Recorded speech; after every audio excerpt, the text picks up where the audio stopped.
What if the four most powerful companies on the planet were all making the same enormous gamble at the exact same time? And what if history had a very clear warning about what happens when that kind of bet goes wrong?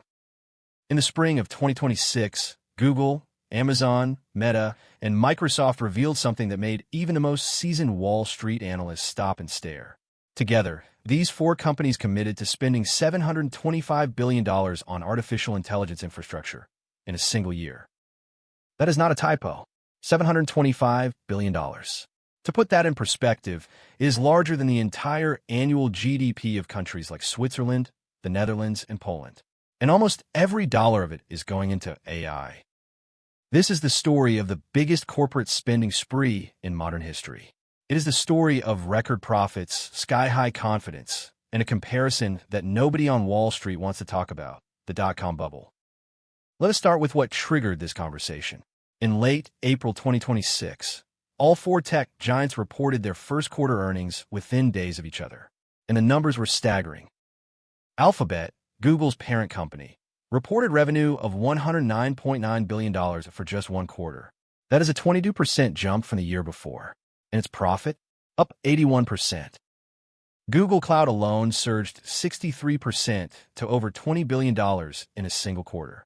CEO Sundar Pichai summed it up simply: "We are compute constrained in the near term." Translation: we cannot build fast enough to keep up with demand. Amazon was not far behind. The company reported net sales of $181.5 billion, a 17% increase. Amazon Web Services, its cloud division, grew 28%. That is the fastest pace in 15 months.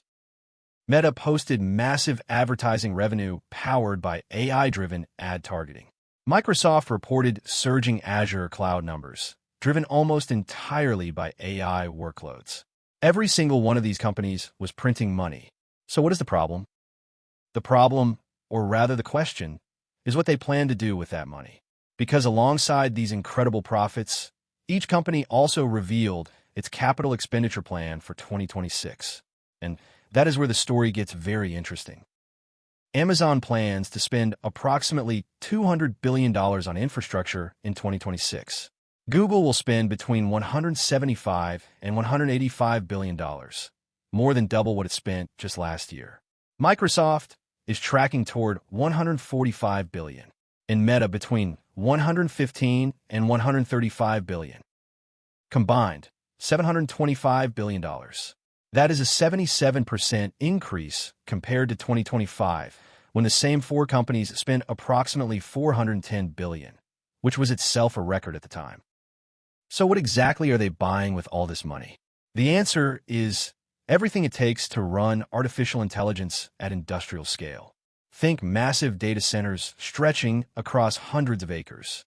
Think tens of thousands of the world's most powerful AI chips. Think cables, cooling systems, transformers, and entire power grids built from scratch.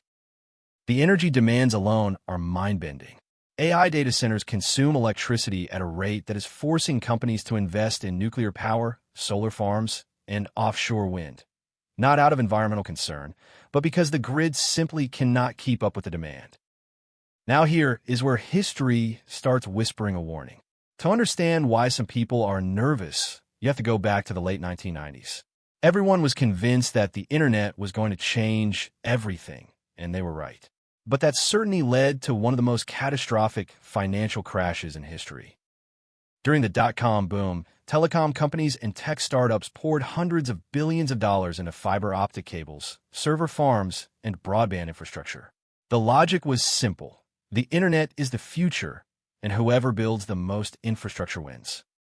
Companies like WorldCom, Global Crossing, and Nortel Networks borrowed and spent at a rate that made Wall Street giddy. By 2001, when it became clear that demand was nowhere near the projections, the entire sector collapsed. WorldCom became the largest bankruptcy in American history at the time. The parallel being drawn today is uncomfortable but hard to ignore. AI infrastructure spending as a percentage of the U.S. economy has now surpassed the peak of the dot-com era. Goldman Sachs noted that if 2026 capex hit $700 billion, it would match those late 90s extremes. We blew past that number. But here's where the story splits into two very different narratives: the bull case and the bear case. And both have compelling arguments. The bull case goes like this: Google, Amazon, Meta, and Microsoft are not .com startups burning through investor cash with no revenue. These are the most profitable businesses in human history. Google made $62 billion in profit last quarter. Amazon generates more cash than most countries. This is not speculation. It is investment backed by real demand. And the demand for AI compute is genuinely real. Every business in the world is racing to integrate AI into its operations. ChatGPT crossed 100 million users faster than any product in history. Google Cloud's 63% growth came from actual customers paying actual money for AI workloads. The bull argument concludes, if AI becomes as foundational as electricity or the internet, and there's strong evidence it will, then whoever builds the most powerful AI infrastructure right now will control the economy of the next several decades. Missing that window would be catastrophic. Now the bear case. And this is where it gets a little unsettling. The concern is not that AI is a fraud. The concern is timing and scale. Specifically, the concern is that companies are spending as if AI demand will grow in a straight line forever. And history says it almost never happens. There's something analysts call capex fatigue. It happens when investors start looking past the revenue growth and start asking the harder question: when does all this spending actually produce a return? And what happens if the returns take longer than expected? The signs are already showing up in the market. Despite blowout earnings, the stocks of companies making the biggest AI infrastructure announcements have underperformed after those announcements. Investors are increasingly signaling caution. The message from Wall Street is becoming, we believe in AI, but slow down. There is also the supply chain question. Nearly 75% of AI spending goes through a single choke point: advanced AI chips, most of which flow through one company, Nvidia. If chip supply gets disrupted, whether through geopolitics, export restrictions, or simply manufacturing limits, the entire build-out stalls. And then there is Europe, a detail that most Americans never hear about. Of the $725 billion being spent on AI infrastructure in 2026, almost none of it is going to Europe. It is going to the United States, with some flowing into Asia. This is reshaping geopolitics in real time. The competitive dynamic among the four giants adds another layer of risk. No company can afford to slow down, because if Google pulls back, Amazon keeps building. If Amazon pauses, Microsoft captures the cloud market. The four companies are locked in an arms race where the exit cost could be even more expensive than continuing. Microsoft CFO Amy Hood said on the company's last earnings call that they expect AI-related revenue to accelerate in the second half of 2026. Google CFO said returns from AI infrastructure typically take 18 to 24 months to fully materialize. That sounds reasonable, unless demand disappoints before those 18 months are up. So what does this mean for everyday investors? The honest answer is, it depends on which scenario plays out. If AI delivers on its potential in the next 2 to 3 years, every dollar spent today could look like genius in hindsight. These companies will dominate the next economic cycle the way Standard Oil dominated the early 20th century. But if there's even a mild delay in AI adoption, if enterprises take longer to integrate AI tools, if regulation slows deployment, or if the productivity gains prove harder to measure, the stocks of companies burning hundreds of billions could face a serious correction. The thing that makes this moment genuinely different from the dot-com era is that the underlying technology actually works. AI is generating real revenue for real customers right now. That was not true of most dot-com companies in 1999. The question is not whether AI is real. It is whether the spending has gotten ahead of reality.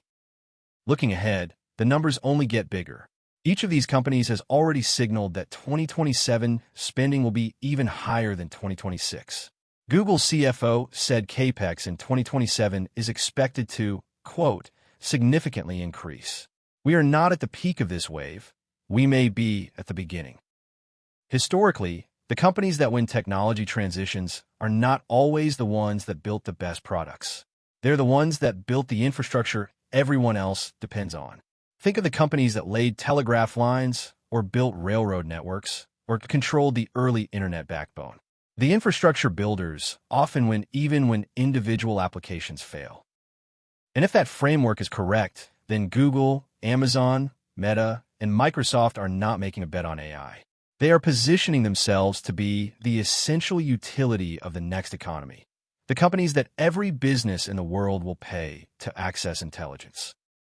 But that same framework also explains the dot-com tragedy. In the late 90s, fiber optic cable companies thought they were building the essential infrastructure of the internet age. They were right about the technology. They were wrong about the timing. And wrong timing can destroy a company just as completely as a wrong bet. Here is the question that will define the next decade. Will $725 billion in AI spending look like the greatest capital allocation in corporate history, or like the largest synchronized miscalculation since the dot-com bubble? The answer will come from the market over the next 2 to 3 years. What we know right now is this. The companies spending this money are incredibly profitable. Their AI products are generating real revenue, and the technology is genuinely transforming industries. But $725 billion is a number that demands to be taken seriously, because if even a fraction of that spending fails to generate returns, the fallout will be felt across the entire economy. If you found this story as jaw-dropping as we did, make sure you subscribe to Money Stories. We cover the biggest money events happening right now, the deals, the risks, the stories behind the numbers that shape your financial future. Hit that subscribe button, and we will see you in the next one.